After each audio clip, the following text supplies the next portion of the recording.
We're doing a session on audience today, and as a journalist, I know how important audience is when I'm going to do a story. I want to impress upon you that audience is probably the most important thing you can do as a business owner, the most important thing you can think about as a business owner to be successful. People come to me and they'll say, well, what about message, and what about funding, what about this stuff? None of that works unless you know who your audience is and who you're going to sell services to. And I'm going to go through this just so we stay on track. I'll get out of here at like 9:28 or something like that.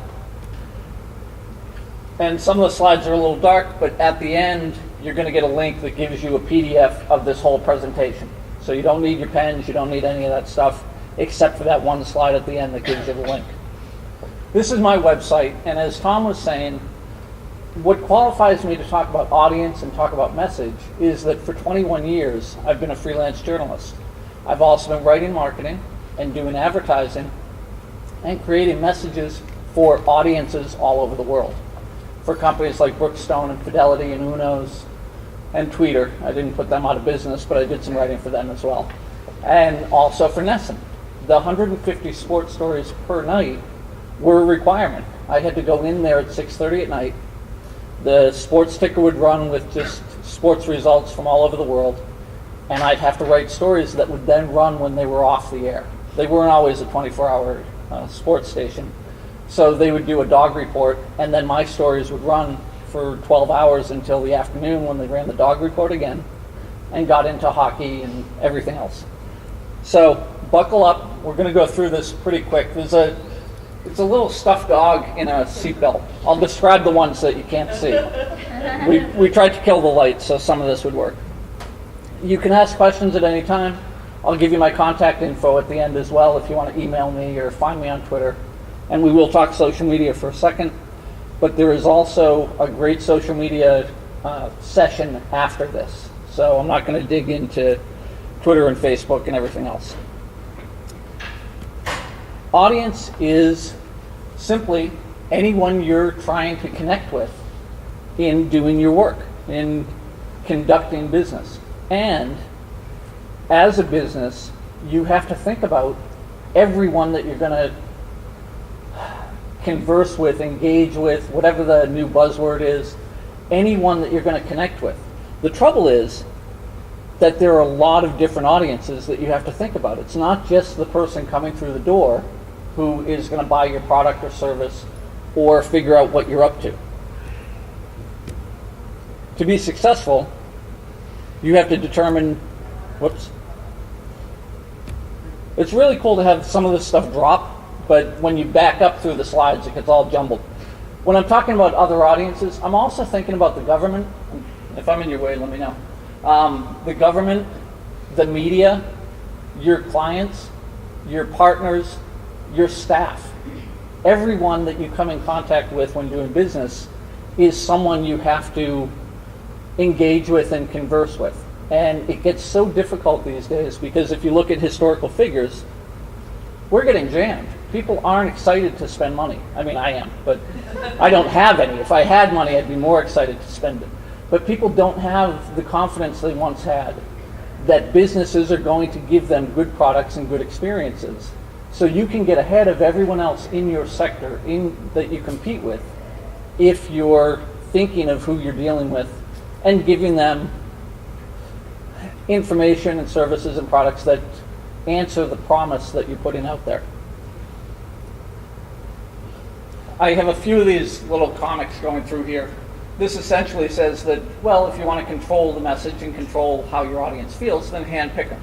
Turn into a third world, I don't know if it's an oligarchy or something, where you just handpick your audience. But it takes work to figure out your messaging and figure out who your audience is. Essentially, you have to research them and find out who you're working with. Find out who is thinking about your product. Who are you competing with? Who's writing about your product? And a lot of that comes down to speaking their language. When I go do trainings for the Society of Professional Journalists, they're all excited about, let's use social media to research our stories, to go out there and find out what's happening and then find derivative news stories based on what other outlets are reporting. And they'll say, well, we'll just take the words from the police report and search for officer-involved incident. And I'm like, that's not how people talk. If you're thinking about your audience, you're thinking about your readers, you want to go out there and search for officer shot or cop shot. Do searches for the way people speak, and you're going to get results back based on that information. You also have to accept feedback when you talk to your audiences and figure out the best ways that you can implement their changes, because they're the people coming through the door and seeing things that you don't see. If you can make changes when necessary based on their feedback, and I have a it says, I'm sure babies think it's hilarious, it's just not my kind of humor. Well, knowing your audience, that's what it goes back into. Don't make simple mistakes where you're overlooking something that is just so basic that you have missed the mark with your audience. Come on.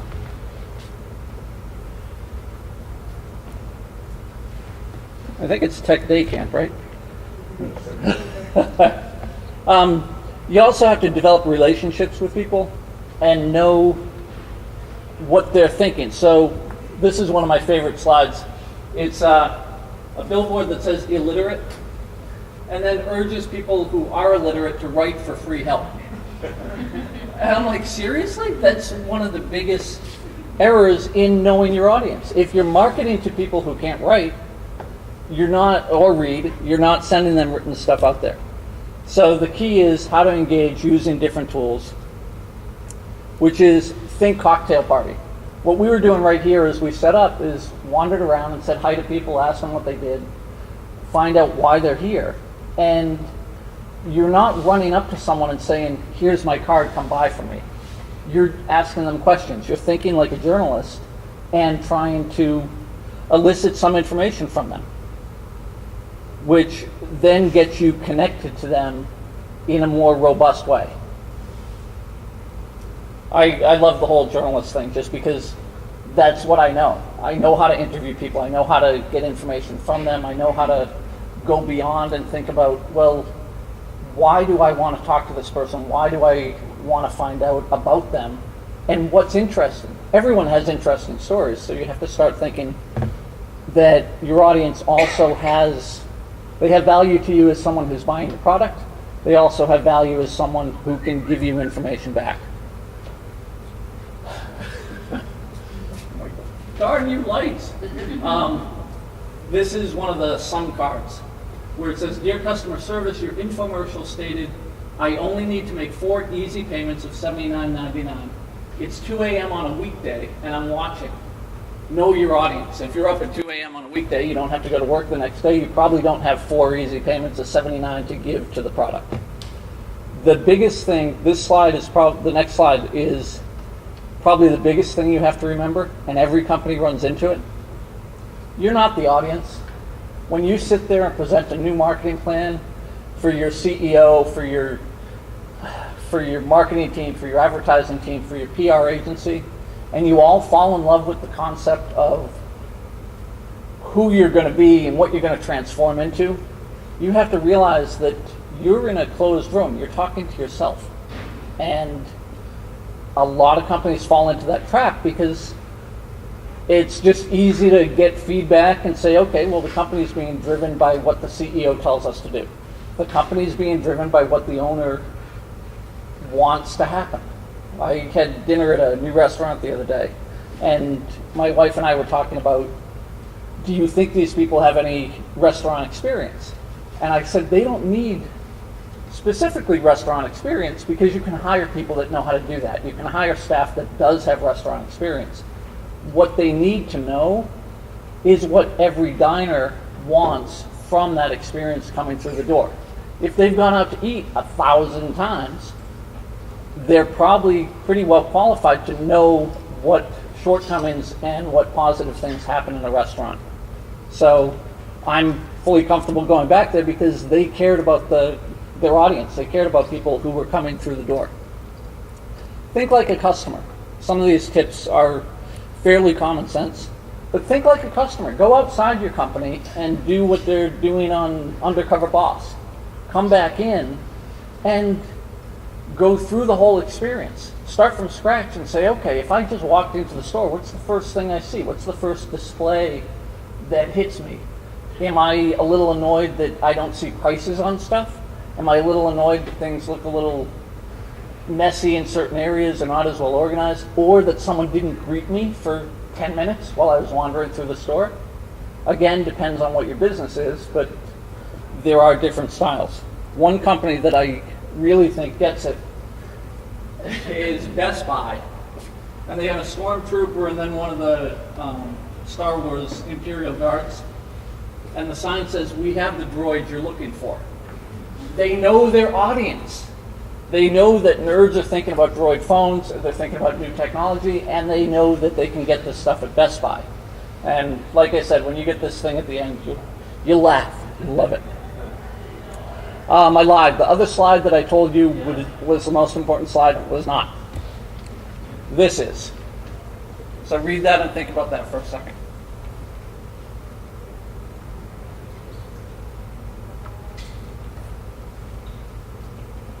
You have to put yourself in the shoes of your customer. We have a couple more slides. I know it's 9:29. I already lied to you a number of times. I'm not going to tell you what about. Technology can make communication and finding your audience very easy, but it's not free like social media. In the session you're going to find out about social media. It takes time, communication takes time, and it's a lot of effort. What you want to do is meet your consumer, meet your audience where they want to be met. Communicate using the vehicles they're comfortable with. So if they want faxes, send them faxes. If they want to do stuff via phone, do it that way. Carrier pigeon, whatever. I'm going to jump past the social media definition. You sure? I don't want to blow the whole day up. All right, then I'll go back. I think I'll go back. Okay, social media. What is it? Communicating over the internet with people. I guess it's kind of peer-to-peer communication over the internet. Okay, I would remove the internet from that, but social media is communicating.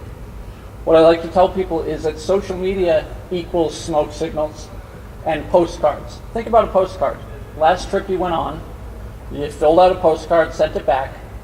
There are about 140 characters on the back. You can fit about 140 characters on the back of the postcard. That equals one tweet. Everyone in the post office saw what you wrote. Every hand that went through saw what you wrote. That's social media. It's social communication. So it's any communication that's shared with a community. And you don't want to get stuck on the technologies. Again, I'm not going to steal the thunder from the social media session, but don't get stuck on the tools because they're all going to change. They're all flavor of the day. The best thing about social is that it lets you be everywhere to find out what's happening with your product, with your customers, with the world. And they're really powerful tools that allow you to create relationships and do this searching. And it does a lot of the work for you. How many people here use Google Alerts in their business?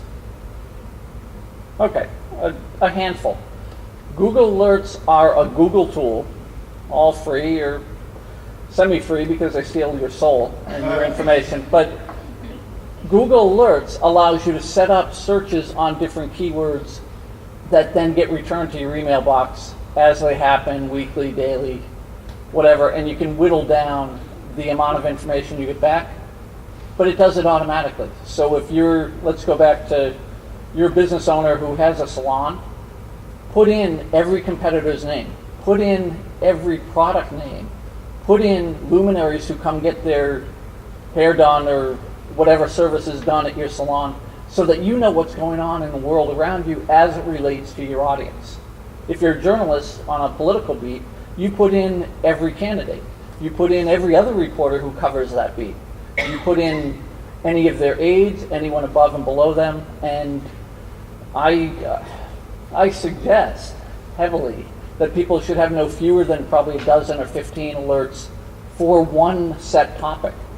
And this stuff just comes in, you spend a few minutes in the morning looking at alerts when they came in, and you have a better view of the world. And you can create those relationships. Again, you'll love the slide when you can see it. So, social networks make reaching everyone easier as long as you know how to use them.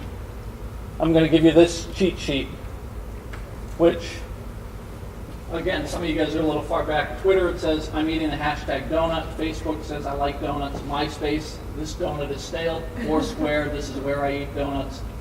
And all the way through. And what it does is it gives you a little feel for, in an action sentence, how people use those networks. So, we're wrapping up fairly quickly. What we've learned are audiences are everywhere.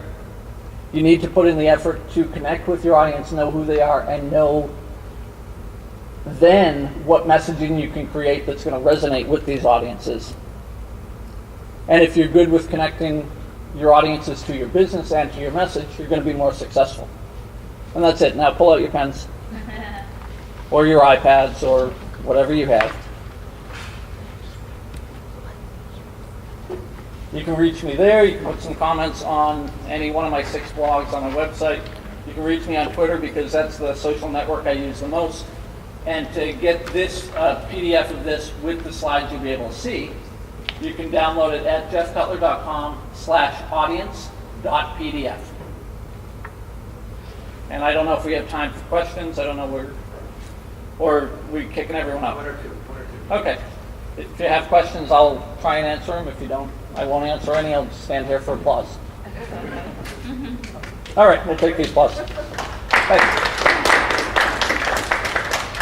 Thanks, Jeff. Wait, welcome.